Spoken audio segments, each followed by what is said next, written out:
크리스천 영사학교를 운영하는 신목사입니다. 자, 오늘은 예수님이 명령하신 기도, 성령이 말하는 기도라는 제목으로 같이 한번 생각해 보겠습니다. 자, 우리네 교회에서 성령의 능력이 사라진 지 오래되었습니다. 그래서 영적 침체를 겪고 있는 우리네 교회가 전혀 이상하지 않죠. 평일에는 하나님을 사랑하지도 않고 하나님을 찾지도 않다가 주일이면 교인들이 교회에 와서 예배의식을 참석하고 친한 교우들과 밥 먹고 커피를 마시고 떠들다가 집으로 돌아가는 일들을 반복하고 있기 때문입니다.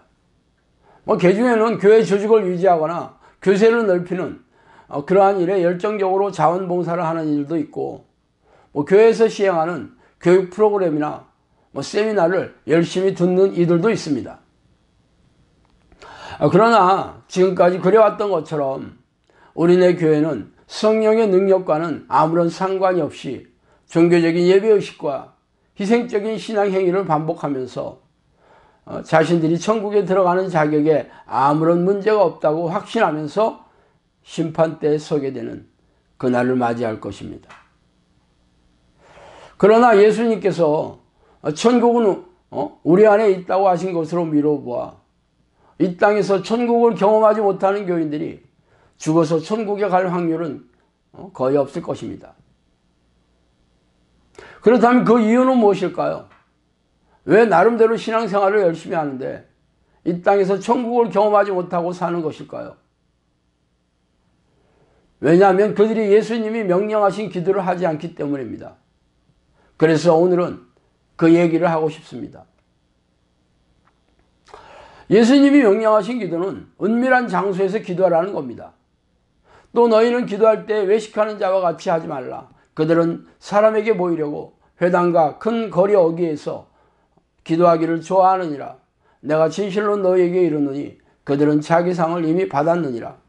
너희는 기도할 때 내 골방에 들어가 문을 닫고 은밀한 중에 계신 내 아버지께 기도하라.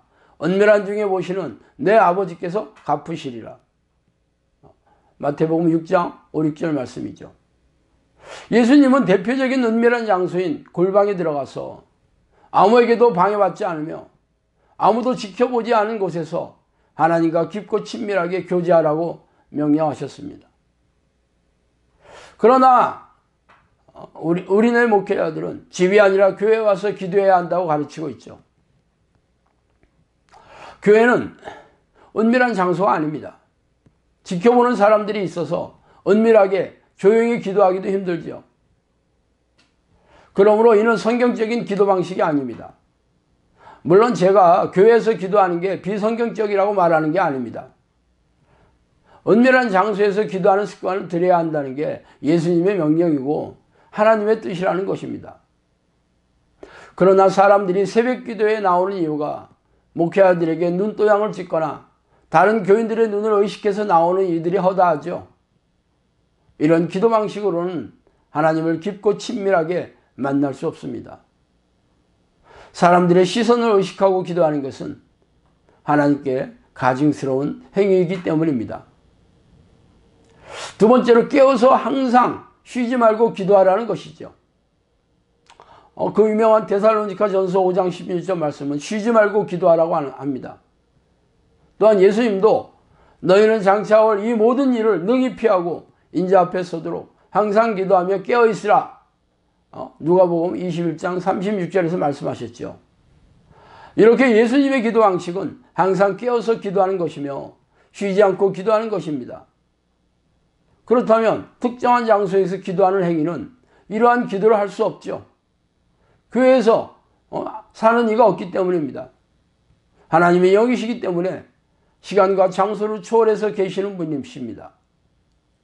그러므로 언제 어디서나 하나님을 부르며 깊고 친밀한 교제를 할 수 있죠. 그러나 교회에서 기도하는 것이 익숙한 사람들은 항상 쉬지 않고 기도하는 습관을 들일 수 없습니다.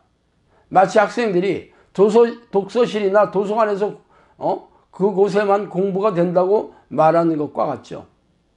공부를 잘하는 학생이 되려면 학교나 집이나 관계없이 집중해서 공부를 하는 습관을 들여야 합니다. 이처럼 쉬지 않고 기도하는 것은 하나님과 깊고 친밀한 교제를 나누는 필수적인 조건입니다. 하나님과 함께하는 성경의 위인들은 항상 하나님과 교제하며 대화를 나누었던 사람들이었죠. 그러므로 특정한 종교 건물에서 기도하는 사람들이 이러한 교제를 할 수 없는 것은 자명한 일입니다. 그래서 교회에서 특정한 시간에 특정한 기도 목록을 내놓고 통성으로 기도하는 사람들은 쉬지 않고 기도하는 게 무엇인지 알 수조차 없죠. 자, 세 번째로 전심으로 하나님을 부르라는 것입니다. 자, 에레미야 29장 13절에는 너희가 온 마음으로 나를 구하면 나를 찾을 것이요 나를 만나리라. 그러나 내가 거기서 내 하나님 여호와를 찾게 되리니 만일 마음을 다하고 뜻을 다하여 그를 찾으면 만나리라. 신명기 4장 29절 말씀이죠. 기도는 마음을 다하고 성품을 다하고 힘을 다해야 하는 것입니다. 이는 자신의 진심을 고백하는 행위이기 때문입니다. 그러나 어떤 이들은 조용히 묵상으로 기도하고 또 방언으로 기도하고 특정한 장소에서 머릿속에 떠올리면서 기도합니다. 이런 사람들은 전심으로 기도하는 것을 알 수가 없죠. 전심이라는 말은 마음을 다하여 기도하는 행위를 말합니다. 야곱이 약국 강가에서 기도하는 모습이나 예수님이 겟세마네 동산에서 기도하는 모습이 바로 전심으로 기도하는 것입니다. 마가의 다락방에서 성령의 임재를 요청했던 사도들과 120명의 제자들도 전심으로 기도했다고 성경은 말하고 있습니다. 그런데 묵상으로 조용히 기도하거나 방언으로 기도하는 사람들이 전심으로 기도할 수 있겠습니까? 혹은 어떤 머릿속에 특정한 과정이나 장소를 떠올리면서 기도하는 것이 어떻게 전심으로 기도할 수 있겠습니까? 이러한 기도 방식은 전혀 성경적이지 아닙니다. 그래서 성령의 능력을 경험할 수도 없고 신속한 기도 응답을 얻지 못하는 이유입니다. 이는 하나님의 방식이 아니라 자신들이 지어낸 방식으로 기도하기 때문입니다. 하나님의 뜻만을, 세 번째로는 하나님의 뜻만을 간절하게 구해야 합니다. 예수님께서는 이렇게 말씀하셨죠. 또 기도할 때 이방인과 같이 중언부언하지 말라. 그들은 말을 많이 하여야 들으실 줄로 생각하느니라. 그러므로 그들을 본받지 말라. 구하기 전에 너에게 있어야 할 것을 하나님 너희 아버지께서 아시나니라. 마태복음 6장 7, 8절 말씀입니다. 중언부언이라는 말은 이 말에다 저 말을 계속 붙인다는 뜻으로 술이 취한 사람이 한 말도 하고 또 한 말도 하는 행위를 말합니다. 자신이 무슨 말을 했는지 잊고 형식적으로 기도하기 때문에 중언부언하지 말라고 하는 것입니다. 새벽 기도에 나가서 다른 이들이 기도하는 내용을 한번 들어보세요. 대부분 자신이 원하는 세속적인 축복을 말하고 있습니다. 그러나 이런 기도는 5분만 하면 더 이상 할 게 없죠. 그래서 이 같은 기도의 내용을 한 번 더 하고 두 번 더 하고 그렇게 돌리다가 자리를 뜨곤 합니다. 기도를 오래 한다는 사람들도 기도의 목록이 다른 사람보다 더 많고 여러 바퀴를 돌리는 것 뿐입니다. 그래서 지금까지 그런 기도가 효험이 있었습니까? 그런 기도는 증언부언하는 자기만족의 기도일 뿐입니다.